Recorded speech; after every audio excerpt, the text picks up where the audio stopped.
Veamos partes del tratado que son muy interesantes para comprender el mundo geopolítico que se avecina.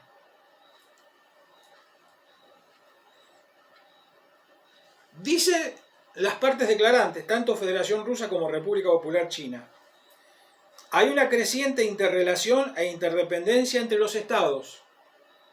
Ha surgido una tendencia hacia la redistribución del poder en el mundo. Y la comunidad internacional está mostrando una creciente demanda de liderazgo que apunte a un desarrollo pacífico y gradual. Repito, la comunidad mundial está mostrando una creciente demanda de liderazgo que apunte a un desarrollo pacífico y gradual. Otro ítem que hay que estudiar: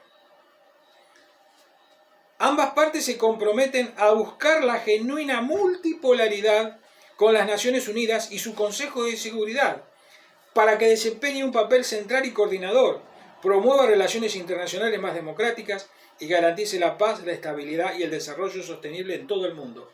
¿Qué están diciendo? ¿Que las Naciones Unidas no sirven para nada? Por favor, hagan algo, señores.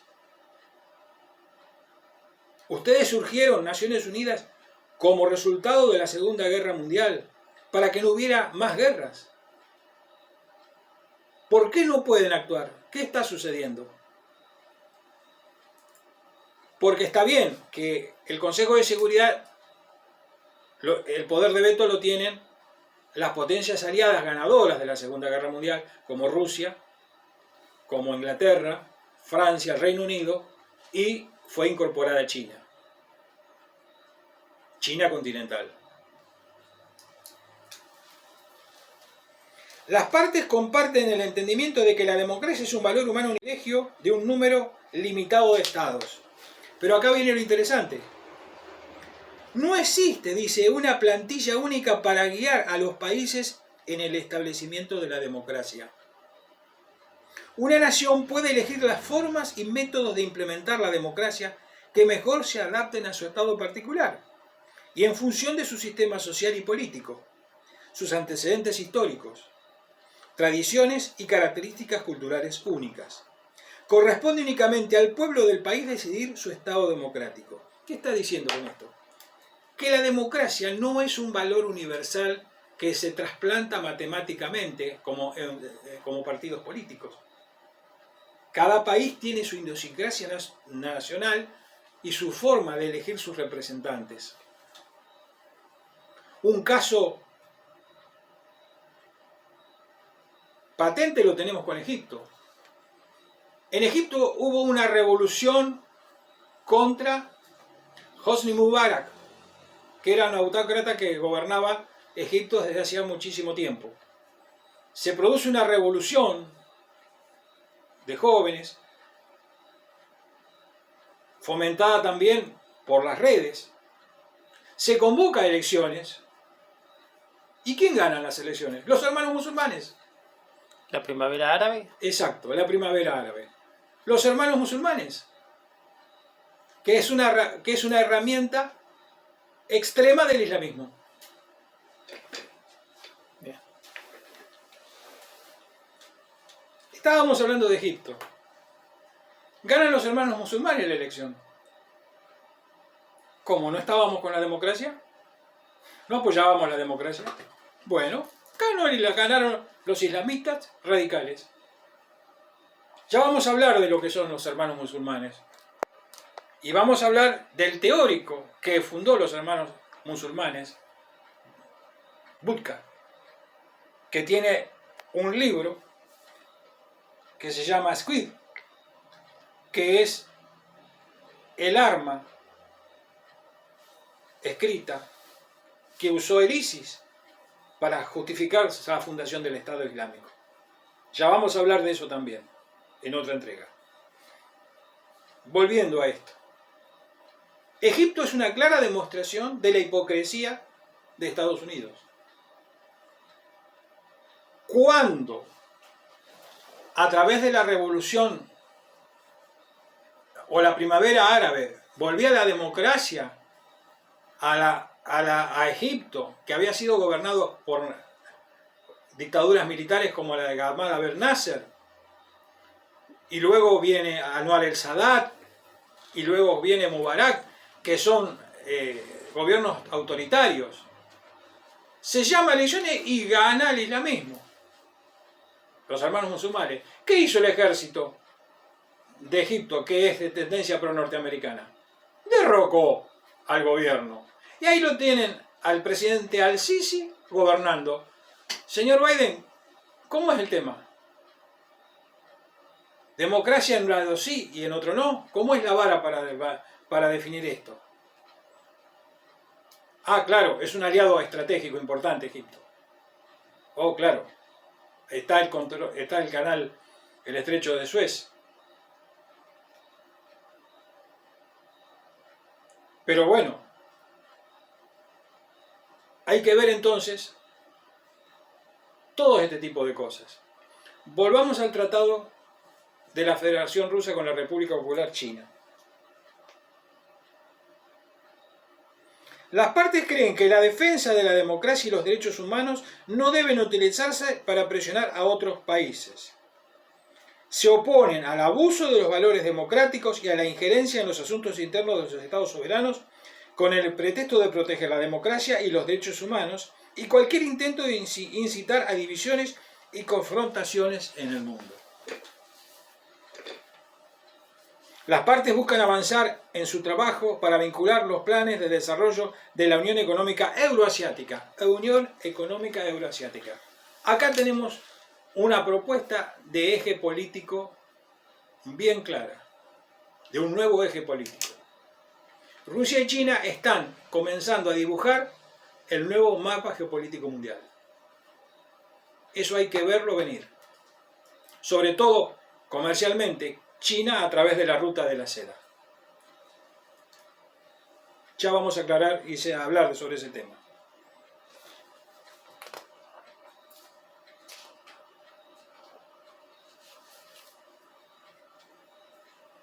En el punto tercero de la declaración conjunta, dice: la parte rusa reafirma su apoyo al principio de una China. Confirma que Taiwán es parte inalienable de China y se opone a cualquier forma de independencia de Taiwán. ¿Qué está reconociendo? Rusia reconoce que Taiwán pertenece a China. Así como Ucrania pertenece a Rusia, Rusia reconoce que Taiwán pertenece a China. Ahí tenemos una coincidencia geopolítica muy importante para China, porque China hace tiempo que viene reclamando pacíficamente a Estados Unidos que le devuelvan esa parte de su territorio. Lo cual señala otro fracaso de parte de los Estados Unidos. Exactamente. Porque no es fracaso, es intento de expandir los límites de Occidente más allá de lo geopolíticamente posible realizar. Claro. Lo que digo que el fracaso es el hecho de que consiguió que Rusia y China se aliaran y dijeran, bueno, cada uno tenemos un territorio que nos pertenece. ¿Qué ciudadano norteamericano sabía dónde estaba Vietnam en 1961? ¿Por qué? Fueron 500.000 soldados allí a pelear una guerra contra un enemigo que estaba en todos lados y no estaba en ningún lugar. Nunca un ejército regular puede ganarle a una guerrilla. Porque la guerra de guerrillas, y el teórico de ahí es el general Nguyen Bon Gia, establece que al adversario hay que mostrarle batalla, pero no hay que mostrarle frente de combate. O sea, la guerrilla es un enemigo que está en todos lados y no está en ningún lugar. En un campo de batalla que es prácticamente una jungla, ¿qué le quedaba a Estados Unidos? Tirar napalm por todos lados. Y por las dudas, mataba a algún guerrillero. Miles de vietnamitas murieron quemados por napalm. Y hundió a la presidencia de Johnson. En 1968 Johnson dijo que no se iba a volver a presentar como candidato. Volvamos al tratado con China. Sí. Las partes condenan el terrorismo en todas sus manifestaciones y promueven la idea de crear un frente antiterrorista mundial único con las Naciones Unidas desempeñando un papel central. ¿Qué hizo las Naciones Unidas con el ISIS? ¿Por qué no intervino? ¿Por qué dejó crear un Estado islamista radical en Siria? Y tuvo que ir Rusia y también Estados Unidos a apoyar esa lucha para acabar con el ISIS. ¿Dónde estaban las Naciones Unidas ahí?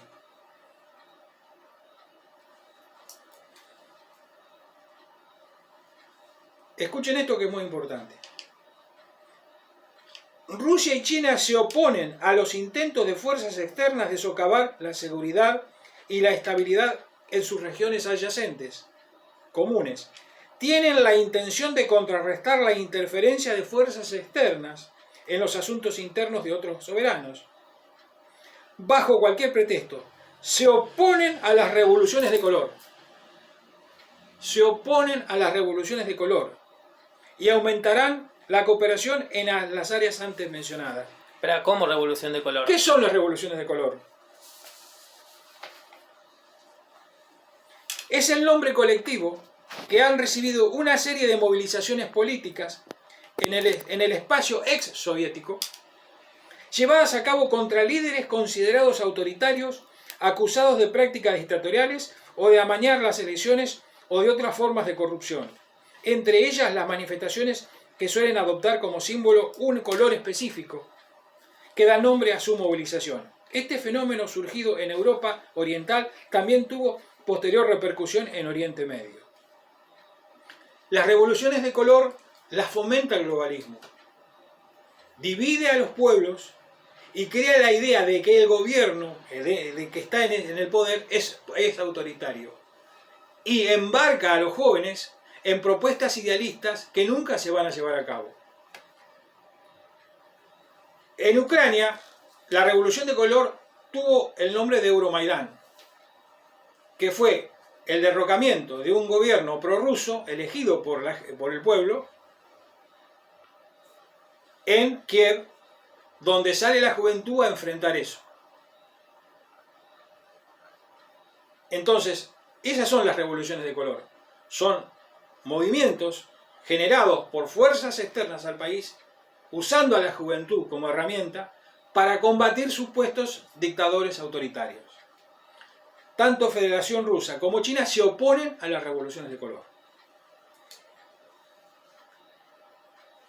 El significado y alcance de estas revoluciones es aún debatido, porque es nuevo. Así como también lo es el papel jugado por actores externos, principalmente Estados Unidos, como la Agencia Central de Inteligencia, CIA. O sea, estas revoluciones de color están promovidas por la CIA y por la OTAN. Acá en pantalla vamos a mostrar una lista de revoluciones de color exitosas y otras que han fracasado.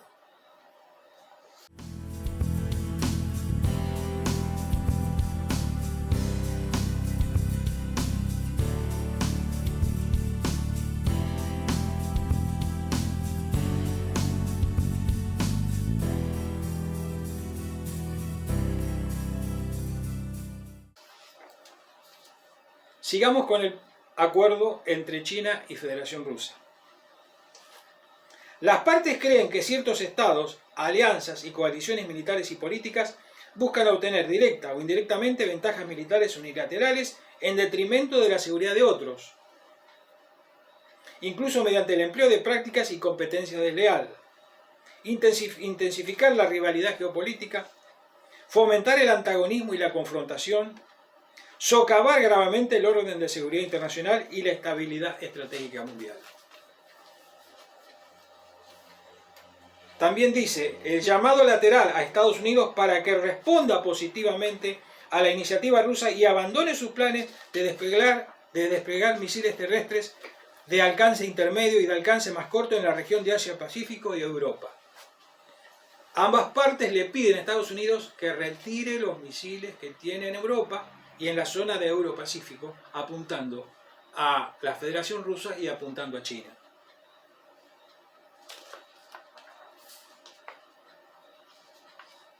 Dice, las partes tienen la intención de defender firmemente los resultados de la Segunda Guerra Mundial y el orden y justicia de posguerra existente, defender la autoridad de las Naciones Unidas y la justicia de las relaciones internacionales, resistir los intentos de negar, distorsionar y falsificar la historia de la Segunda Guerra Mundial. ¿Por qué? Porque ¿quién ganó la Segunda Guerra Mundial? ¿Quién fue la potencia que ganó la Segunda Guerra Mundial? ¿Me arriesgo? Sí. La Unión Soviética. La Unión Soviética. Atacando Berlín. La Unión Soviética, porque fue la que sufrió el ataque más feroz de Occidente a través del nacionalsocialismo alemán. Fueron los rusos los que llegaron a Berlín. La toma de Berlín iba a costar 100.000 vidas. Por eso Eisenhower, que fue el comandante de las tropas aliadas, no quiso tomar Berlín, porque sabía que iba a tener 100.000 bajas. Esas 100.000 bajas las tuvo Rusia. ¿Qué pide Rusia? Que se respete el resultado de la Segunda Guerra Mundial. Que se la respete como potencia. Porque puso muertos. Puso muertos. Luchó contra el nacionalsocialismo.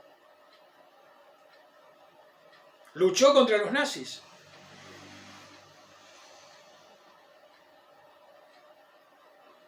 Esa es una lección de la historia que debemos recordar.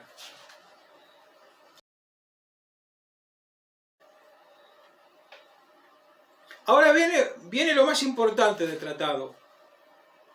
La amistad entre los estados no tiene límites. No hay áreas de cooperación prohibidas. El fortalecimiento de la cooperación estratégica bilateral no está dirigido contra terceros países ni se ve afectados por el cambiante entorno internacional y los cambios coyunturales en terceros países. Las partes piden el establecimiento de un nuevo tipo de relaciones entre las potencias mundiales. La amistad entre los dos estados no tiene límites. Eso es muy importante saberlo leer y saberlo interpretar.